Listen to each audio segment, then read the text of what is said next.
Welcome, Ignacio, to Halloween Daily. Thanks so much for talking to us today. Halloween every day.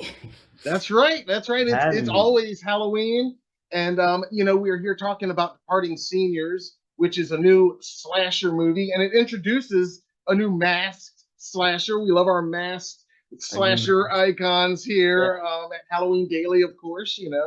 And I it shows a lot of love for the horror community in this film. There's some references and some cool Easter eggs, and the characters are very knowledgeable about the genre. So I was curious on you yourself. Are you a fan of this genre and of the slasher subgenre yourself? Man, I'm just a fan of movies. Yeah. I'm just a big fan of movies. I wasn't someone that grew up with like a particular focus on genre.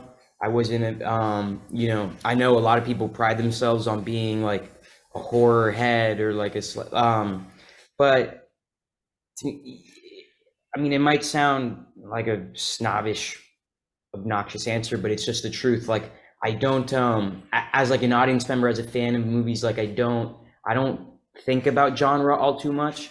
Like when seeking things out, I'm much more interested in, I think, like I'm a lot more interested in, I think, like story and character, and I'm also interested in like particular filmmakers, particular actors. But I watched all kinds of movies growing up, and I'm a fan of all kinds of movies. So I guess by proxy, yes, like I'm a horror fan, but I'm not like I don't walk around with like that label or anything, Yeah. or would pretend to claim to like be an expert in the field or anything like that. But I'm just a big fan of movies. Did you watch any of like the classics that we all know and love in preparation for going into this project? Just curious. Yeah, if I would have had time, I would Yeah. have.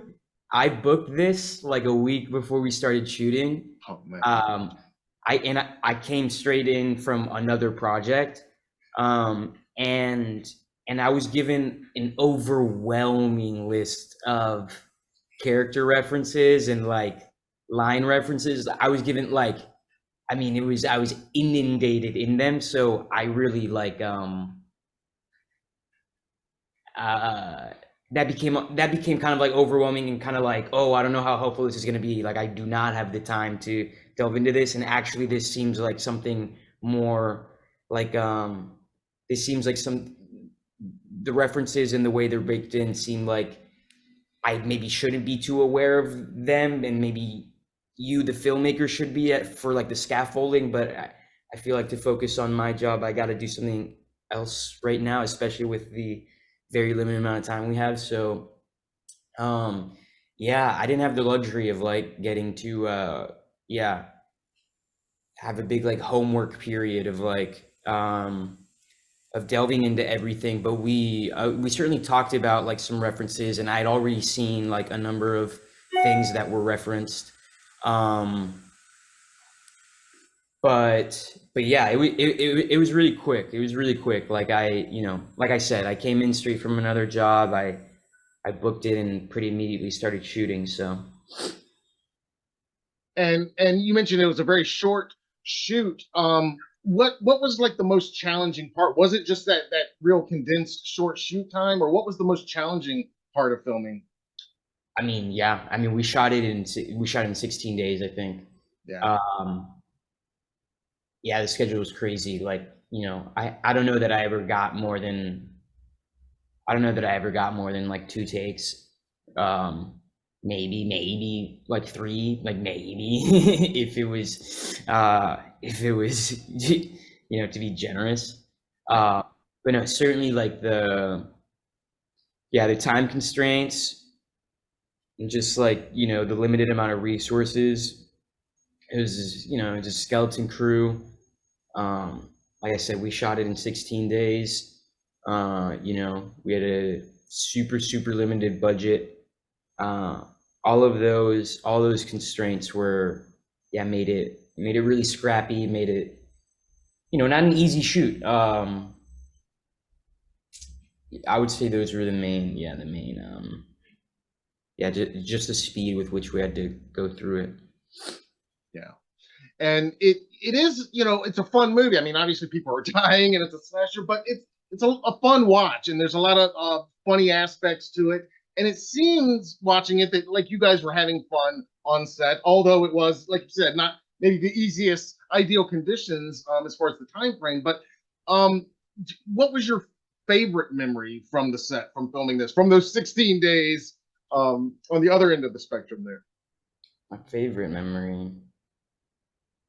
Hmm. Um. Ooh, I'm trying to think of like literally favorite. I mean, it was a lot. I mean, there's some scenes like we're driving around in a car, and the way we shot that was a lot of fun. You know, it's like me and Irion in the car by ourselves with like a walkie-talkie, like walking to the crew who would be in a car like in front of us. Um, and we had the camera like rigged to the side of the car, and we only had one camera, of course. And Jason, our DP, I mean, he was absolutely petrified that something was going to happen to the rig or to the camera. Um, Honestly, a lot of it was fun. It was also incredibly stressful, but but it was also it was a lot of fun.